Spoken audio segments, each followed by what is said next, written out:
2020 é ano eleitoral, mas será que por conta da pandemia as eleições deste ano devem ocorrer normalmente? Sobre este assunto, a gente está recebendo aqui no estúdio o professor da Academia Brasileira de Direito Eleitoral, Guilherme Gonçalves. Seja bem-vindo, professor. Obrigado, é um Guilherme, obrigado por ter sido nosso convite. Eu agradeço. Guilherme, a gente está falando, não é, enfim, diante dessa pandemia, talvez de um possível adiamento do pleito eleitoral. Mas eu estava pesquisando um pouco sobre o assunto e uma coisa que me surpreendeu, talvez muitas pessoas não saibam, é que em 1980, na época da ditadura militar, já houve, então, um adiamento de pleito em 1980? Sim, preciso destacar, para compreender o cenário que nós estamos vivendo, é preciso destacar do atual momento que nós vivemos pós-Constituição de 88 com o Estado Democrático de Direito, entre 64 e 88, 85, quando teve a restauração democrática, nós tínhamos uma carta constitucional que era uma carta feita pela ditadura, né, que depois veio o AI-5, aí que lamentavelmente alguns ainda falam nesse horror, né? E de fato, em 1980, por conta da situação do pacote de abril de 77, senadores biônicos, a ditadura militar, que estava já nos seus estertores, prorrogou o mandato dos prefeitos, então eleitos, nomeados muitos deles em 78, em 76 até 82. Certo. Mas mesmo essa prorrogação não foi suficiente para frear a vitória da oposição, né? Tanto que aqui em Curitiba, o então MDB, que foi PMDB depois agora voltou a ser MDB, elegeu, se eu não me engano, 70%, gente com 100, 200, 300 votos elegeu. Muito bem. No sistema da Constituição Federal de 88, nós nunca tivemos e não poderíamos ter, na atual circunstância constitucional, nenhuma forma de prorrogação de mandatos já conferidos, porque um dos princípios essenciais do nosso sistema democrático é justamente a temporalidade certa dos mandatos, né?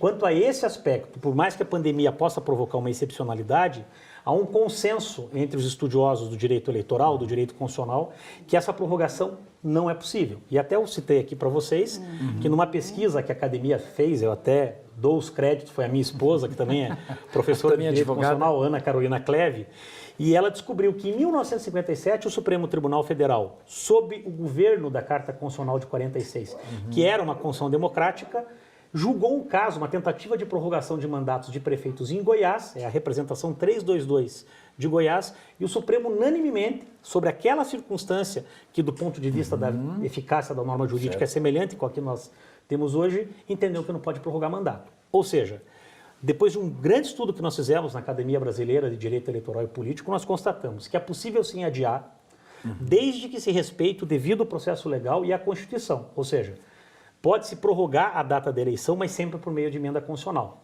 O que o atual presidente... O Congresso tem que se manifestar sobre isso. O próprio atual presidente do Tribunal Superior Eleitoral, o ministro Luiz Roberto Barroso, que é talvez o maior constitucionalista do Brasil, ele já declarou isso, que essas reformas não podem partir do Judiciário. Agora, prorrogar os mandatos atuais, tendo em vista a unificação das eleições, nós também, a Academia, a grande maioria dos juristas entendem isso como absolutamente impossível. Porque violaria, de um lado, essa ideia de que os mandatos... Quando você vota para alguém ficar 4 anos, tem que ficar 4 anos. Claro. Isso é um princípio constitucional básico. E também porque a unificação, na opinião de quem estuda, ela também representaria um retrocesso constitucional. Porque todos os países do mundo moderno, as democracias que assim são consideradas, né, têm como característica fundamental a chamada constância das eleições. Certo. Então, na Europa inteira, no Canadá, em vários países da América Latina e da Ásia que tem esse avanço democrático, primeiro que não tem eleições coincidentes, né? O que seria equivalente nesses países a município, condados, províncias, estados, as eleições não são coincidentes. E mais do que tudo, nos países de parlamentarismo, a população é chamada a votar a cada 2, 3, 4 anos. E para concluir, um único exemplo que seria muito semelhante ao brasileiro, que é o sistema norte-americano, há duas características fundamentais. Para os estados e municípios, as eleições são em várias datas. Então você tem eleição lá, se elege até promotor, juiz. São pré-eleições que eles chamam, tem, né? As prévias, as primárias, né? As primárias. Mas assim, mesmo na presidência da República, para presidente da República, que também é uma eleição que ocorre simultaneamente, as eleições, porque seria o nosso Congresso Nacional, que é o Congresso norte-americano, eles têm as chamadas Middle Term Elections. Então, quando se elege o presidente dos Estados Unidos, por exemplo, esse ano vai haver uma eleição. Sim. O Trump vai concorrer provavelmente com o Joe Biden, democrata e republicano, mas no Congresso norte-americano, apenas 1/3 das cadeiras são eleitas nesse momento. 2/3 dos deputados e dos senadores são eleitos daqui a 2 anos. Então você tem deputados que vão sendo trocados de 2 em 2 anos. Por que isso foi imaginado? Lá pelos pais fundadores, como os norte-americanos dizem, né? Alexandre Hamilton e os demais, justamente para que essa eleição de middle term, essa eleição de meio de mandato, possa sempre permitir que a população dê uma espécie de recado para o presidente eleito. Então, aqui no Brasil, se nós unificássemos, íamos fazer exatamente o oposto. O oposto disso, E né? imagine se votar para 7 cargos. O que aconteceria com a campanha municipal? Você discutir na eleição presidencial, que importância vai ter o vereador, o prefeito? Exatamente. Então, é por isso que nós da Academia defendemos a possibilidade do adiamento, mas unificação e prorrogação de mandatos, jamais. Professor, a gente fala então nessa questão das possibilidades de prorrogar, mas e hoje? Como é que está o cenário hoje em relação a Perfeito. isso? Veja, a gente parte de uma premissa na academia, né? De que o direito acompanha a vida. Não é a vida que acompanha o direito. Certo. Não adianta eu publicar uma lei, ninguém vai morrer nos próximos 6 meses, que a vida prevalece. Exatamente. Então, nessa medida, evidentemente, todos os estudiosos dão, como disse até o ministro Barroso, a ciência que vai decidir.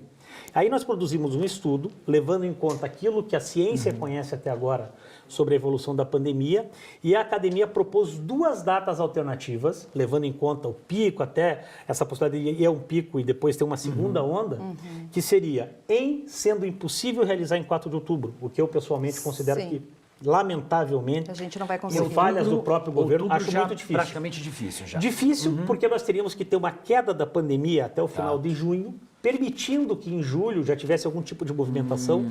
Por mais que se possa, já está sendo regulamentadas as eleições virtuais, mas como é que você faz uma campanha eleitoral de 45 dias sem hábil. poder fazer comício, sem reunião? Exatamente. Então, o que nós recomendamos? Que o primeiro turno, confirmada essa situação de excepcionalidade, seja realizado ou em 15 de novembro ou em 6 de dezembro. E aí todo o calendário eleitoral seria alterado tendo em conta esta data, né? Porque o direito eleitoral, ele é, no ano da eleição, ele é todo imaginado em cima do dia da eleição. Certo. Como o dia da eleição é definido constitucionalmente, primeiro domingo de outubro, só uma emenda constitucional pode fazer isso. E aí, de tudo aquilo que se faz numa eleição, né, pelas mais variadas questões, há uma situação só, se a eleição for feita em 26 de dezembro, Certo. que me parece, sinceramente, já há notícias disso, o mais provável. 26 de dezembro. Não, 6. Ah, 6 de dezembro. Seria o primeiro Desculpa, turno dia 6 de dezembro, que é o primeiro domingo de dezembro. Tá, O ok. segundo turno, 2 semanas depois, que se eu não me engano vai dar no dia 20 de dezembro. E aí nós teríamos a condição de fazer a diplomação dos candidatos até o final de dezembro e tomaria-se posse em em 1º de próximo janeiro, ano. sem conturbar a normalidade. Certo. E aí a única questão que teria que ser alterada é que hoje os eleitos têm que prestar contas antes da diplomação e a Justiça Eleitoral julgar essas contas antes da diplomação. Evidentemente, sendo a eleição em 6 de dezembro, isso é impossível. Mas essa é uma norma de fácil modificação. Nós exigiríamos que os candidatos prestassem contas até 2 ou 3 dias depois do segundo turno, né? Porque poucas cidades têm segundo Sim. turno. E aí a Justiça Eleitoral teria um prazo maior para julgar essas contas e, em face disso, tem uma espécie de ação que controla a questão do Caixa 2. Certo. Nós também, nesse estudo, propusemos que a lei eleitoral seja alterada para também postergar essa data para permitir que, se eventualmente algum candidato se eleger com fraude, um Caixa 2, possa sofrer a devida E ação esse sem estudo, prejudicar. professor, ele já está no TSE? Ele, inclusive, vai ser publicado. Nós já o entregamos para o Tribunal Superior Eleitoral, disponibilizamos ele para todos Certo. os tribunais eleitorais e ele já está entregue, inclusive, para o presidente do Senado e para o presidente da Câmara. E deve ser publicado nos próximos 15 dias, já está na internet, mas nós pretendemos publicar porque a academia começou com um estudo despretensioso e, graças à dedicação virou um livro de 200 páginas. Nossa. Tá ótimo. Gente, a gente adoraria conversar com o professor, falar um pouco mais. Então, lembrando, professor, então esse ano acontecem eleições, né? Olha, só para encerrar aí. Se Nossa, tudo der Devem certo. acontecer, assim, salvo, como eu disse, o direito se várias adapta à eleições. vida. Sim. Se lá tomara, rezemos e oremos Certo. e trabalhemos, né? Todo cidadão tem a responsabilidade de prevenir. Claro que se a coisa se transformar em uma tragédia Desgringolar sanitária, muito. aí, como diz o ministro Barroso, teremos que prorrogar quem está. Mas, pelo mínimo possível, a restabelecer a normalidade democrática. Tá certo. A gente gostaria de agradecer bastante a presença aqui no estúdio do programa Pauta Aberta, professor da Academia Brasileira de Direito Eleitoral, Guilherme Gonçalves. Guilherme, muito obrigado pela aula que você nos deu aqui. Muito obrigado. Obrigada, É um professor. prazer, estamos sempre à disposição. Seja sempre bem-vindo. Tá certo. Obrigado. Muito obrigado. O Pauta Aberta vai para um breve intervalo. Não saia daí.